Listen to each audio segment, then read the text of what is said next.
I hired you for one reason, she said, her voice barely above a whisper as we stood in her empty office after midnight. Not because of your resume, not because of your skills. I hired you just to see you every single day. I should have been shocked, should have stepped back, should have remembered she was my boss, that I was 29 and she was 46, that this was the most inappropriate thing that could happen in a corporate setting. Instead, I heard myself say, "And I come just to see you." That's the moment everything changed. But I'm getting ahead of myself. Let me tell you how I ended up in that office, confessing feelings to a woman who could fire me with a phone call. This is that story. And if you're thinking you know how it ends, I promise you don't. 6 months before that midnight confession, my life was mediocre. 29, unemployed for 3 months. My girlfriend Amanda had left. My parents called every Sunday. I lied about job prospects. Then I saw the listing. Senior marketing manager at Sterling and Associates. 3 days later, I got an interview call. The office was glass and steel, 23rd floor Midtown. Then she walked in. Catherine Sterling, 46, CEO. Harvard MBA. She moved with confidence. Hazel eyes, intelligent, intense. Charcoal suit. She smelled expensive jasmine and sandalwood. Jake Morrison. She extended her hand. Her handshake was firm. Her eyes held mine a second too long. Tell me why you want this position? I gave the prepared answer. She smiled slightly. Now tell me why you really want this position. Honestly, I need the job. That's better. I don't like bullshit. Jake. Over 45 minutes, we talked. Not just marketing, but philosophy, risk. What makes people decide? She was brilliant, challenging me to think faster, argue better. At one point, she laughed, really laughed, and I felt something shift. A spark. I told myself I was imagining it. I'll be honest, Jake. You're not the most experienced candidate. My heart sank. But you're smart. You think critically. You don't bullshit. She paused. I'd like to offer you the position. Just like that? Just like that. I accept. Good. Welcome to Sterling and Associates. I think we're going to work very well together. As I left, I couldn't shake the feeling that something significant had happened. I should have listened to that voice. My first day was late September. Catherine gave me the tour. Small team. My office was down the hall from hers. I like my senior team close. She stopped by 3 times that day. How was it? Overwhelming. But good. That's the right kind. She leaned against the door frame. You're going to do well here. The work was intense. And she was around. A lot. Office visits that could have been emails. Coffee breaks that turned into hour-long conversations. Have you seen The Third Man? She asked one afternoon, perched on my desk. You should. The cinematography, the moral ambiguity. Wells dominates every frame. After she left, Ryan leaned around the partition. You know she doesn't do that with everyone, right? Do what? The conversations? The movie recs? The desk perching? He grinned. Just saying. She's just friendly. Uh-huh. Friendly. It started innocently enough. A client crisis 3 weeks into my employment. A campaign launch that was going sideways. Social media backlash. Panic. Catherine called an emergency meeting at 7 p.m. By 9 p.m., it was just the two of us. The office was silent, save for the low hum of the HVAC system and the distant wail of sirens 23 floors below. That silence felt heavy, intimate in a way that made my palms sweat. We need to pivot, she said, pacing in front of the whiteboard. The original message isn't landing. It's reading as tone-deaf, privileged. We're getting destroyed on Twitter. What if we don't pivot? I said. She stopped mid-pace. Excuse me? What if we lean into it? I stood, grabbed a marker, started sketching on the whiteboard. Acknowledge the criticism publicly. Show we're listening. But defend the core insight. Show the data that led us there. That could backfire spectacularly, or it could show intellectual honesty. People respect brands that stand by their research even when it's uncomfortable. I was drawing now, outlining a response strategy. The problem isn't the message, it's that we didn't prepare them for pushback. She moved closer, studying my sketch. You're suggesting we turn a PR disaster into a teaching moment. I'm suggesting we show we're not afraid of debate, that we're confident enough in our methodology to defend it publicly. That's... She paused, and when I turned to look at her, she was staring at me with an expression I couldn't read. That's actually brilliant. Risky as hell, but brilliant. We were standing close now, both at the whiteboard, markers in hand, shoulders nearly touching. I could smell her perfume mixing with the sharp scent of dry erase ink, could hear her breathing, slightly faster than normal. "Jake," she said quietly, not looking at me. "Can I ask you something?" "Sure." "When you think like this, when you challenge conventional wisdom, do you ever worry you're wrong? That you're being contrarian just to be different?" "All the time." I set down my marker. "But I'd rather be wrong while thinking than right by accident." She smiled at that, not her professional smile, but something real and warm. She did look at me then, and we were close enough that I could see the gold flecks in her hazel eyes. "You're not most people, are you?" My throat went dry. "I don't know. Am I?" "You're..." She stopped, seemed to catch herself. "You're good at this. The thinking, the quick pivots. I learned from watching you." The air between us felt charged, electric. I could feel the heat coming off her body, could see the pulse in her throat. My heart was hammering so hard I was sure she could hear it. "Jake, we should probably wrap this up." I stepped back before I did something stupid. "It's late." "Right. Yes, late." She set down her marker with a click that seemed too loud in the quiet office. "Good work tonight. Really good work." I left, but as I walked to the subway, I couldn't shake the feeling that we'd almost crossed a line. That if I hadn't stepped back, something would have happened. Something I couldn't take back. A week later, Catherine invited me to a client dinner. "High stakes," she said. "Important prospect." The restaurant was in Tribeca, expensive and intimate. Candles on every table. The kind of place where conversations happened in hushed tones, where the clink of wine glasses sounded like music. The client spent most of the dinner talking to Catherine while I observed, but I kept getting distracted. "By the way," Catherine laughed, a low, rich sound that vibrated through my chest. By the way, she touched the stem of her wine glass, fingers tracing the rim with an absent-minded sensuality that made my mouth go dry. By the way, she'd glance at me occasionally, as if checking whether I was watching. I was. God help me, I couldn't stop. After the client left, Catherine and I remained. "One more drink," she'd suggested. The restaurant was quieter now, just a few tables occupied. A pianist in the corner played something slow and melancholy. "You were quiet tonight," she said, that husky quality creeping into her voice. "I was learning. Watching you work." "And what did you learn?" "That you're better at this than anyone I've ever seen." It was true. You read people. You know exactly what they need to hear. But you never feel fake. How do you do that? She smiled, swirling her wine. "Practice. Years of it. And maybe," she paused, "maybe because I only use it when I actually care about the outcome." "Do you respect her? The client?" "I respect her ambition. Her vision." She looked at me over the rim of her glass. "But, thank you. That means something. Coming from you." "Why from me?" "Because I think you actually see me. Not just the CEO. Not just the woman with the corner office. You see the person underneath all that." The way she said it, soft, vulnerable, made something tighten in my chest. "Catherine, we should go." She stood quickly. "It's late." Outside, waiting for her car, rain started to fall. Not the gentle kind, the October kind that comes down hard and cold, soaking you in seconds. "Shit," she said, laughing, trying to shield herself with her blazer. Here I pulled her under the restaurant awning, but it was too small. We had to stand close, pressed together. Really to stay even partially dry. I could feel the entire length of her body against mine, her shoulder, her hip, her thigh, the warmth of her seeping through wet fabric.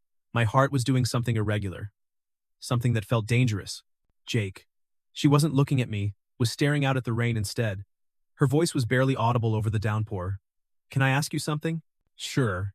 Do you ever feel like the rules we follow are arbitrary? Like we're all just pretending they make sense?" "What rules?" "Professional boundaries. Age. What's considered appropriate." She did look at me then, and her eyes were bright, intense. Water droplets clung to her hair, to her eyelashes. All of it. "Do you ever feel like it's all just Theater? My mouth was dry despite the rain. Sometimes. Me too. Her car pulled up, headlights cutting through the rain, but she didn't move. A horn honked. The driver, impatient. I should go, she said. But she still didn't move, was still standing so close I could feel her breath on my face. Catherine. Good night, Jake. She pulled away, ran to the car, left me standing there in the rain, my shirt soaked through, my heart pounding, wondering what the hell she'd been about to say. The office closed for Thanksgiving week. I'd planned to spend it in my apartment, eating takeout and feeling sorry for myself. Wednesday night, my phone buzzed. Catherine. Asterisk. Working tomorrow? Asterisk. Asterisk. Wasn't planning to?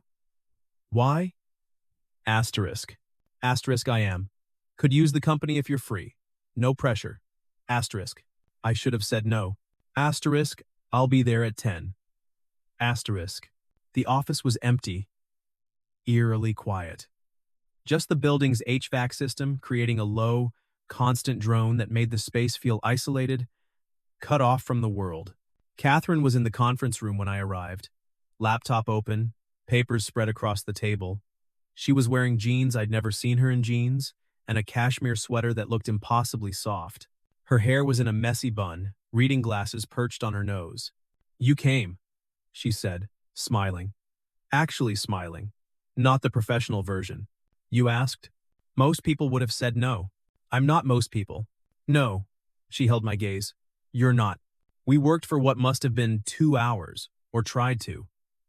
But we kept getting distracted, veering off into debates that had nothing to do with the proposal in front of us. You're wrong, she said at one point. Consumer behavior isn't purely rational.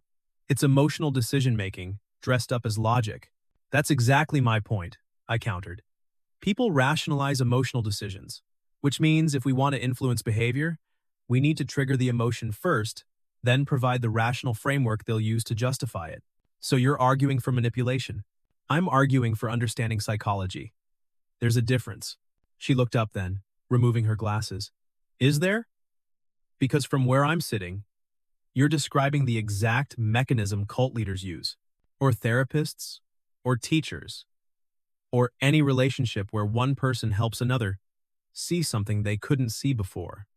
I stood, moved to the whiteboard, started diagramming. The difference isn't the mechanism, it's the intent. And you think intent is easy to separate? No, but I think you have to try. You have to keep checking your motives. She stood, moved next to me at the whiteboard, grabbed a marker. Okay, but what if your motives are mixed? What if you're trying to help someone times and times you benefit from their decision? We went back and forth like that for another hour, filling the whiteboard with arguments and counter-arguments, challenging each other's logic. It was intoxicating, not the wine kind, but the intellectual kind, where your brain is firing so fast you forget about everything else. Forget that you're falling for your boss. Can I ask you something personal? I said finally. That depends on the question. Why are you here? On Thanksgiving? You could be anywhere. Instead, you're in an empty office with an employee you've known for 2 months. She was quiet for a long moment, because being alone in my apartment felt worse than being alone here. At least here I can pretend I'm choosing to work. That it's not. She stopped. Not what? Not loneliness. Not the fact that I built this whole company, this whole life, and at the end of the day, there's no one to share it with. You're not alone now, I said quietly. She looked at me then, really looked at me, and something passed between us. Something unspoken but clear. No, she said. I'm not. Around 2 p.m., she suggested we get food. We walked through empty streets to a diner that was actually open, one of those classic New York diners with cracked vinyl booths and a jukebox that probably hadn't worked since 1987. We sat across from each other, ordered coffee and pie, and for a while, we just sat there. Not talking, not working, just existing in the same space. I need to tell you something, she said finally, pushing her pie around with a fork. My heart rate spiked. Okay. She stopped, looked at me, looked away. Never mind. It's not important. Catherine, Jake, don't. She looked at me, and there was something in her eyes, fear, maybe, or longing, or both. Please don't make this harder than it already is. Make what harder? She didn't answer. Just threw money on the table and walked out. I followed her back to the office. You should go home, Jake. I stood at her office door. Catherine, happy Thanksgiving, Jake. The next day, Marcus called. I told him everything. Dude, he said, you know she's into you, right? She's my boss. That doesn't answer the question. She's also 46. Again, not an answer. It's complicated. It's only complicated if you make it complicated. He paused. But seriously, man, boss plus age gap? That's a minefield. You sure you want to walk into that? I'm not walking into anything. Yet. Nothing's happening yet. I could hear the skepticism. These things never end well. I knew he was right. But when I thought about Catherine, I felt more alive than I had in years. I felt alive. But usually, right before you crash, that's exactly how you feel. Invincible. December arrived with a vengeance. We landed a huge client. Catherine put me on the lead team, which meant even more late nights. Even more moments where we'd lock eyes across a conference table and I'd forget what I was saying. Then Sarah from HR pulled me aside one Monday morning. Jake, can I talk to you for a minute? The way she said it, too casual, too careful, made my stomach drop. We stepped into an empty office. She closed the door. The click of the lock felt ominous. Someone raised a concern, Sarah said, her voice professionally neutral. About you and Catherine. My stomach dropped. Actually dropped like I was in an elevator that had just cut its cable. That there might be inappropriate fraternization, that she's showing favoritism. Sarah's expression was neutral, but I could see the discomfort beneath it. Late night meetings, private dinners, you getting lead on major projects. Someone sent the board an email with dates, times, locations. I can't tell you that. But I'm asking you directly, is there anything going on between you and Catherine? The question hung in the air like a guillotine blade. Technically, no. We hadn't kissed, hadn't touched beyond professional handshakes. But the lie tasted like ashes. No, we're colleagues. That's it. Sarah's eyes searched mine. Okay. I'm documenting that answer. Because you need to understand the situation, Jake. She's the CEO. You report directly to her. Any relationship, even the perception of one, would violate company policy. I understand. No, I don't think you do. She leaned forward. If this becomes a thing, you're not the one who loses everything. Sure, you might lose this job, but you're 29 with a decent resume. You'll find another position. Catherine? She could lose her company, the business she spent 15 years building, her reputation. She'd be finished, Jake. Not just this job, her entire career. The words hit me like physical blows. I'd been thinking about what I could lose. I hadn't really thought about what she stood to lose. Everything. The board is watching now, Sarah continued. They're looking for evidence. If they find anything, and I mean anything, they'll force her out. Not quietly, either. They'll make an example of her. It won't matter that you're both adults. The optics alone would destroy her. My hands were shaking. I shoved them in my pockets. I understand. Do you? So, I'm saying this as someone who cares about both of you. Whatever you think is happening, it's not worth the cost. Walk away. Now. Before someone gets hurt. After she left, I sat in that empty office for 20 minutes, feeling like I was going to throw up. That afternoon, Catherine called me into her office. The moment I saw her face, someone complained. To the board. She looked tired. They're investigating. Catherine, we need to stop. This was a mistake. Getting close to you. I should have maintained professional distance from day one. Is that what you want? It's what I need. She finally looked at me, and her eyes were red. This is my company. My reputation. My entire career. I can't. She stopped, swallowed hard. You should go. Catherine, please, she whispered. Please just go. For 2 weeks, Catherine avoided me. She stopped coming to my office, stopped even walking past it, stopped suggesting coffee breaks. In meetings, she'd direct questions to Ryan or Maria, looking right past me like I was invisible. I tried to convince myself it was for the best, that the HR warning was a wake-up call. But I was miserable. I'd catch myself staring at her office door. I'd reread our old text threads, looking for proof that I hadn't imagined the connection. One Friday, she left at 3 p.m. I heard her tell her assistant she was sick, voice hoarse, like she'd been crying. Sunday night, I got a text. Unknown number. Asterisk. It's Catherine. New phone. Can you come to the office tomorrow? 8 p.m.? After everyone's gone? Asterisk. I stared at that text for an hour. Marcus's warnings echoing in my head. Sarah's words about Catherine losing everything. Asterisk, I'll be there. Asterisk. Because sometimes you reach a point where the risk of losing something matters less than the certainty of never having it at all. Monday night. The office was empty when I arrived at 8 p.m. Silent except for the HVAC hum and the sound of my own heartbeat, too loud in my ears. Catherine's light was on. I could see it from down the hall, a warm glow in the otherwise dark office, like a lighthouse calling ships to shore, or warning them off the rocks. I knocked. She opened the door. She looked different. Hair down. No jacket, just a white blouse. Barefoot. I'd never seen her barefoot. Had never seen her look so vulnerable. Come in. I did. She closed the door. The click echoed like a gunshot. I need to tell you something, she said, her voice shaking. And I need you to let me finish before you say anything. Okay, I hired you for one reason. She took a breath that sounded painful. Not because of your resume. Not because of your skills. I hired you just to see you every single day. I froze. I know how that sounds. I know it's unprofessional and inappropriate and probably illegal. She was talking fast now, but when you walked into that interview 6 months ago, I felt something I haven't felt in 10 years. Not since my divorce. Not since I decided to focus on my career and forget about everything else. Catherine, let me finish. She held up a hand. It was trembling. Please. She started pacing. I told myself it was nothing. A crush. Something that would fade. That I'd hire you, we'd work together, and I'd get over it. She laughed, but it sounded more like a sob. But I didn't get over it. Every day you walked into this office, I felt it more.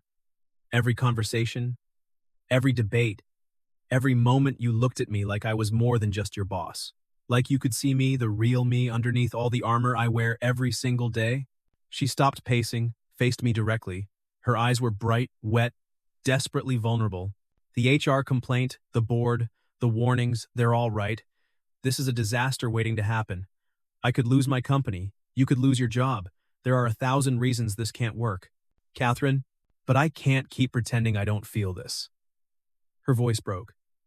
I can't keep pretending I don't wait for you to walk past my office every morning. That I don't find excuses to ask your opinion just so you'll look at me. That I don't go home every night and lie awake wondering what it would be like if things were different. If I wasn't your boss. If you weren't 17 years younger. If this was simple instead of impossible. She was crying, now actually crying. Tears streaming down her face. So, that's it. That's what I needed to say. And now you can leave, or stay, or report me to HR, or whatever you need to do. The office was silent. Just the HVAC hum and my heart hammering. Can I talk now? I asked. She nodded, wiping her eyes with the back of her hand. You're right, I said. About almost everything. This is a disaster. The age gap, the power dynamic, the career risk, all of it. Sarah made it very clear what you stand to lose. I saw something break in her expression, resignation. Maybe. But you're wrong about one thing. I stepped closer. You said you hired me just to see me every day, and I come just to see you. Her breath caught. Every morning, I wake up, and the first thing I think about is walking into this office and maybe catching you in the hall. Maybe you'll stop by my office. Maybe we'll end up in a meeting together and you'll look at me the way you do when I say something that interests you. I was close enough now to see the pulse in her throat, rapid and visible. Every night I go home and replay every conversation. Every glance. Every moment we were in the same room. I lie awake thinking about you until I feel like I'm going insane. Thinking about what it would be like to kiss you, to hold you, to be with you in a way that has nothing to do with work and everything to do with the fact that you're the most brilliant, beautiful, incredible woman I've ever met. Jake? So yeah, this is a disaster. But I don't care, because for the first time since my life fell apart, I feel something. I feel alive. And it's because of you. I was standing right in front of her now. I don't know what happens next. I don't know how we navigate this without destroying everything. But I know I can't keep pretending there's nothing here. Can you? She was crying harder now. Silently. No. So what do we do? I don't know. She laughed through the tears. I'm supposed to be the CEO. The one with answers. And I have no fucking idea what to do. Neither do I. We stood there, 2 feet apart, the space between us charged with everything we'd been holding back for months. If I kiss you, she whispered, everything changes. I could lose everything I've built. I know. Your career could be over before it really starts. I know. Someone will find out. They always do. And when they do, it'll be ugly and public and it'll destroy both of us. I know all of that, I said. She looked at me for a long moment. Then, fuck it. She closed the distance. Her hands in my hair, desperate, pulling me down. My hands at her waist, pulling her closer. Her mouth on mine, fierce and hungry and perfect. The kiss was everything I'd imagined for 3 months and nothing like I'd expected. She tasted like coffee and something sweet. Her hands were shaking. Or maybe mine were. Maybe both. When we broke apart, both breathing hard, she rested her forehead against mine. This is insane, she whispered. Completely. We're going to regret this. Probably. She laughed, still crying, but laughing too. You're supposed to reassure me. I'm terrible at reassurance. You should know that by now. Yeah, you are. She kissed me again, softer this time. Stay. Please. Just for tonight. Just so I know this is real. You're not desperate. And you're definitely not having a breakdown. Then what am I doing? The same thing I am. Taking a risk. Choosing something that matters over something that's safe. She looked at me, really looked at me, and something in her expression shifted. Softened. Stay, she said again. I stayed. We tried to be careful. We agreed to keep it secret. No public displays. No office flirting. We'd maintain professional distance at work, only see each other outside the office. It worked for about 3 weeks. Then Ryan saw us at a restaurant in Brooklyn. A tiny place in Williamsburg we'd thought was far enough from Midtown. I won't say anything, he told me the next day. But you should know, people are already talking. Someone saw Catherine leaving your building at 6 a.m. Someone else noticed she always takes lunch when you do now. Shit. Yeah. He paused. For what it's worth, I think you guys are good together. But this is going to get messy, man. Really messy. He was right. The board called an emergency meeting. Someone had sent an anonymous email with details. Dates we'd left together. Photos of us at that Brooklyn restaurant. Speculation about favoritism. Catherine called me that night. I could hear the tears in her voice before she even spoke. They're giving me an ultimatum, she said. Either you resign immediately, or I step down as CEO. They're calling it abuse of power. They're threatening to go public if I don't choose. I'll resign. Jake, I'm serious. This is your company. You built this. I'm not letting you lose it because of me. You do that? Just walk away? Of course I would. You're more important than the job. She was quiet for a long time. I could hear her breathing, could hear her crying softly. What if there's another option? She said finally. Like what? I step down as CEO. Stay on as a consultant, keep my equity, but promote Maria to CEO. You keep your job, I keep my company, and we're not in a direct reporting relationship anymore. The board gets what they want, and we get to stay together. Catherine, that's a huge sacrifice. So, is you resigning? And honestly, I've been running this company for 15 years. Maybe it's time to let someone else take the lead. Maybe it's time I had a life outside this office. Are you sure? No. But I'm sure about you. Is that enough? It should have been a harder decision. Instead, I said, yes, that's enough. It wasn't perfect. The board wasn't happy. Some clients were uncomfortable. My parents went quiet. Marcus said I was making the biggest mistake of my life. But Catherine stepped down. Maria became CEO. And slowly, we built something that didn't have to hide. People whispered. Some colleagues stopped talking to me. Catherine's ex called, asked if she was having a midlife crisis. But 6 months later, we were still together. She'd started a coaching business. I'd gotten a promotion. We'd moved in together. We still got stares. The age gap was visible. People judged. We stopped caring.